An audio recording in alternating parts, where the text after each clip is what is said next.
Lakeshore Hospital. Lakeshore is actually going through a closure. St. James is going through a rebuild.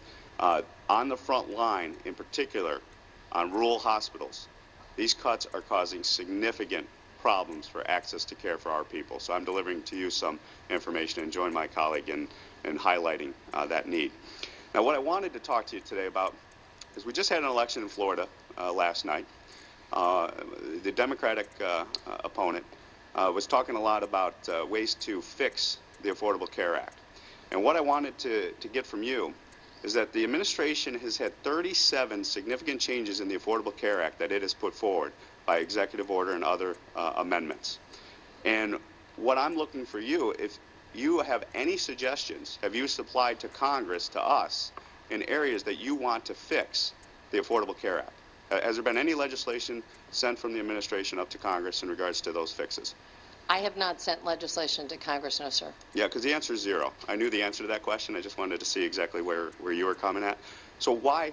So is the administration, the White House administration's position that the Affordable Care Act is not fixable, and therefore there's no need for any legislative fixes?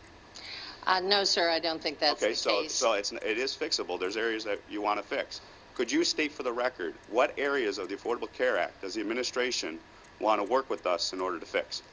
Sir, we have said from the outset, from the passage of the law in March of 2010, if there are suggestions or ways that we can the White House the White House has no suggestions or ideas on how to fix it. We've implemented a number of changes in the way the law was written to ease the transition into the marketplace. I appreciate that, because we've had the same thing up here on the Hill with the individual or the employer mandate delay, that we passed legislation, and then the White House vetoed that or threatened to veto it, and then by executive order implemented it. No legislation has passed the Congress.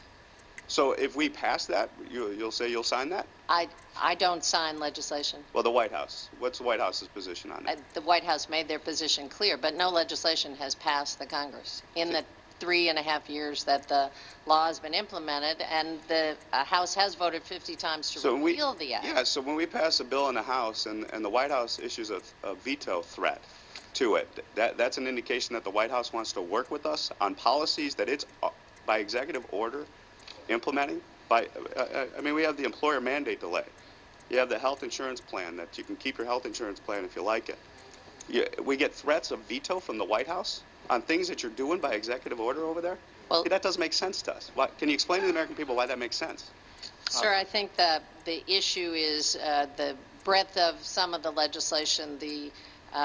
We believe strongly that having a transition for people who are already insured gradually into ACA compliant plans makes sense. The measure considered by the House of Representatives was considerably broader than that. It would have basically destroyed the new marketplaces, so that was a very different piece of legislation. That's just not All right, true. time has expired. Thank you. With my time has Mr. expired. Blumenauer. Thank you, Madam Secretary. Thank you, Mr. Chairman. Madam Secretary, thank you again for being here. We